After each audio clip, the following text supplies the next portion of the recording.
Hey everybody, it is Davina Ware, your career transition coach and CEO and founder of Upwardly Paved Path Career Coaching. I just wanted to send a little message today in the midst of all this change, right? And all this craziness that's happening to us right now to talk about this quarantine because it's real. And I know for some of us, it's driving us a little bit crazy, but I want to offer you a little bit of a different perspective because I'm actually embracing it. I'm embracing this time of being at home and being away, and I really think that you could benefit from that too. So I just wanted to put a message out there for those of you that maybe feel like hopeless or resentful or just not happy about being in this quarantine right now. So naturally, sure, I can't blame you if you're feeling afraid as a result of the coronavirus, which literally every day we're getting new reports, new things, new news, new things that we can and that we cannot do. So I totally understand feeling panicked, feeling afraid, feeling resentful, feeling hopelessness, feeling completely frustrated. I totally get it. But I want to offer you a different perspective and perhaps what I'm doing right now just to get through it. For one thing, I want to say that this is not the time to get in your feelings. I know. And as if you've seen my other videos or if you're in my Facebook group, I talk about it all the time. I'm the person with all the feels. I feel all day long, but I mean, it's not going to behoove you to do that in this situation. So instead, I'm going to go ahead and just embrace this external shift, which I don't really have any control over. And when there's things you don't have control over, you focus on what you do have control over. So a couple of ways that I'm doing that. For one thing, I'm just accepting the slowdown. Life has slowed down to slow down. There's no such word as slow. Has slowed down to a pace that most of us can't even recognize. We're used to things being fast, move. And we've kind of jumped on that train and almost like our DNA is almost going in that same place. But really, the slowdown gives your body a moment to exhale. Not just for exhaling from your nose and mouth, but like your whole body gets to exhale. So I'm a naturally productive person. I'm always trying to figure out how I can capitalize time, how I can do two things at once. But and people tell me, my father tells me all the time, girl, sit down somewhere. And it's hard for me to do that. But I can't help at this point if I want to be safe and if I want to keep other people safe as well. So now that most of my to-dos, a lot of my errands and things have shut down, I have to slow down. And it's very unnatural for me. But it allows me to actually be more productive. Because when we step back a little bit and focus on single tasking, we know all about multitasking. We hear about it, talk about it all the time. But what I've been learning lately, especially in this past week, is that when you single task, you tend to get more things done, focusing on one thing at a time, increasing your focus, getting better at what you're doing, and really just maximize your time. And I tend to get through things a little bit quicker, if I could be totally honest, by focusing on one thing at a time instead of multitasking and doing a lot of things at the same time. But also I've noticed that when I am single tasking, my energy is not being depleted as quickly, as opposed to cooking over here and I'm writing something over here and I'm on a call over here. You drain your energy a lot faster. So for one thing, I am embracing the slowdown and actually becoming a bit more productive as a result of it. Another thing that's happened, and I'm so excited about this, is I've just gained more clarity. Where you could just feel your brain open up a bit when you've been running into blockages and just physically running in spite of the fact that you're not clear.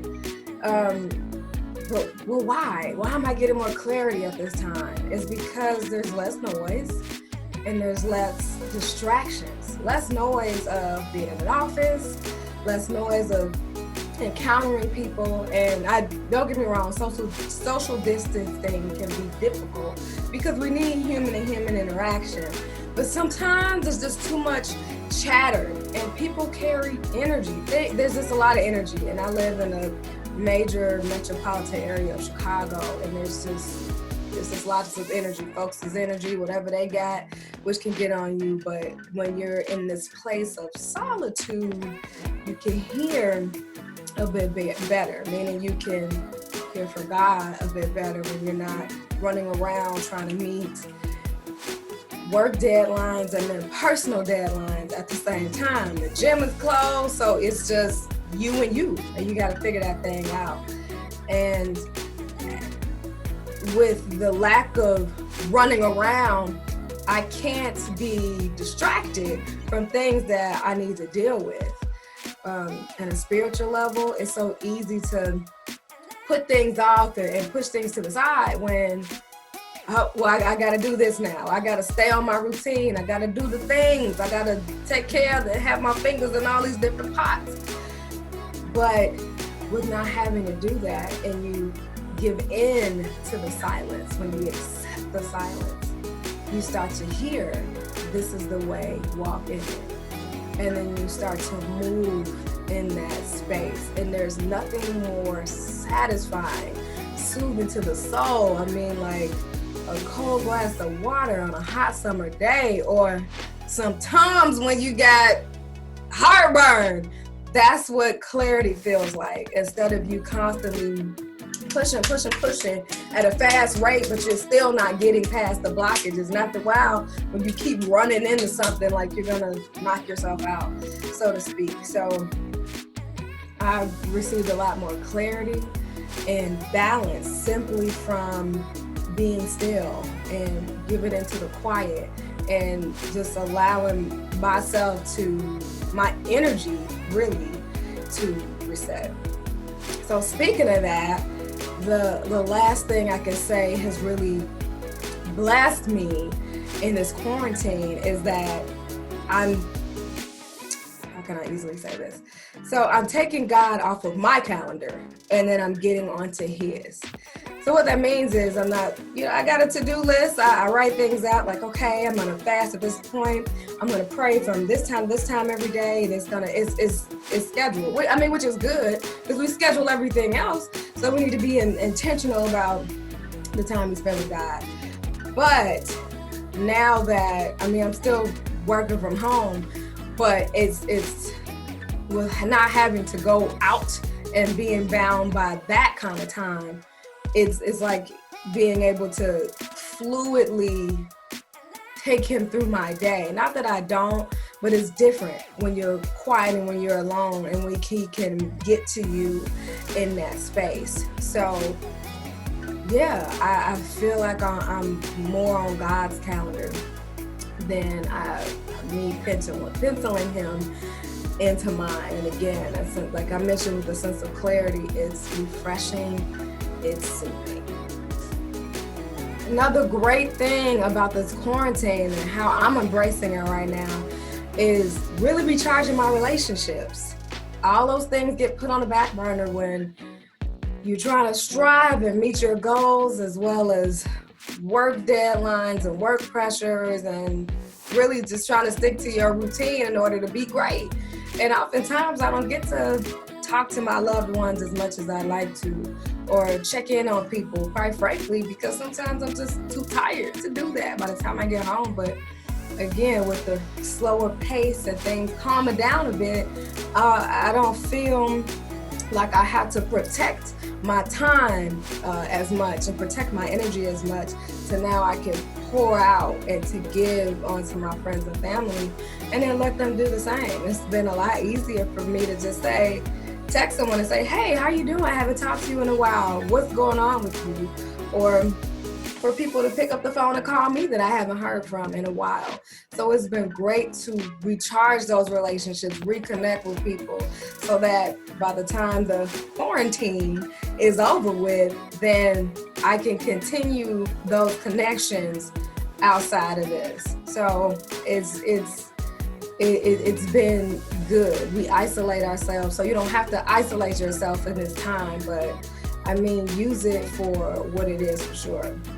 And then the last major thing that I'm seeing the fruit of by embracing this quarantine is just the fact that I'm able to really hone in on my healthy habits.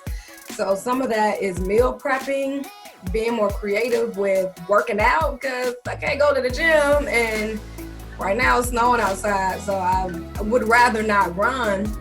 But now I get to be more intentional about these things, shape up some things, pay attention to what I'm doing, what's working, what's not working.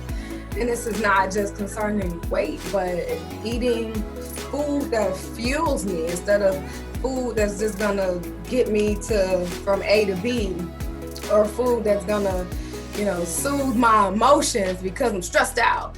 But no, instead I get to pay more attention and really be more healthy in a good way. So by me paying attention to these things, I'm creating habits. So again, once the doors are open for us to then congregate with the rest of the world outside, these habits are going to stick with me, because again, the box of time and errands and other things isn't as daunting anymore. So now I'm able to expand a bit more and grow and really accelerate in being the best me that I can be from a physical standpoint. So I'm saying all of these things to you in hopes that it's helpful for you, to inspire you to not groan, to not just kind of curl up under the covers for the next weeks, couple of months, however long that we're going to be in this quarantine, but instead just like go with the flow of what's happening. I don't believe in coincidences. I don't believe in accidents. I believe that things happen for a reason, and you can either choose to get on board with that and use that to shape it up a little bit, let God clean you up a little bit without other extractions, or you can allow this quarantine to be your prison, and it really doesn't have to be. So let me ask you, what have you struggled with? What is it that you're looking for breakthrough for? How are you defining success, or have you defined success at all before you even started creating any goals? That's something to think about. And this is a great opportunity to be your incubator for all those things, to start getting rid of things that don't serve you, in a place that's shielded from other influences in the world, and instead just like open up for good things to be poured into you at this time, for you to release, for you to bloom and blossom from where you're planted right now, which is the comfort of your home. So don't let this be your prison. Let this be your planting time, your planting season for all of the good things that you are looking for in your life. But I'd caution you, if you're going around complaining, and don't get me wrong, I get it, all the feels and all that stuff. Your words carry weight. So I'd encourage you that if you're going to get in this flow of reset, that you'd also reset your mouth as well, because that changes it. Your words carry energy. Your complaints carry energy. So starting to speak good things, encouraging things, uplifting things, happy things, hopeful things over yourself and over your life in this situation. And again, this is the best place for you to start creating your habits, for you to be more healthy. Take advantage of that and really start setting your sights on you stepping out, both physically when we're able to do that, and both mentally, spiritually, and emotionally. So that's all I got for you. I just felt the need to come out and let you know what I'm doing, and I'd love to hear more about how you're handling the quarantine. So let me know in the comments. Only good stuff though. Tell me productive things that you are doing in this quarantine in order to thrive and not survive. All right, check you out in the next video.